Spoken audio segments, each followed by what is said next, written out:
السلام عليكم ورحمة الله وبركاته. طبعا لون الزهور والورود اللي انتم شايفينها دي طبعا الاسم على مسمى.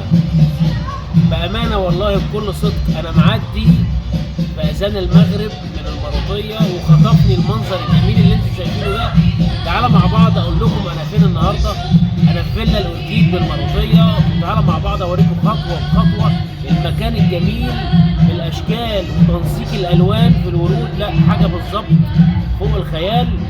المكان في الشتاء مغطى زي ما هوريكم بالظبط كده. المكان سيفتي 100% ضد الامطار وضد كل حاجه، يعني تقدر تعمل فرحك في فيلا الأوركيد وانت مطمن في الشتاء.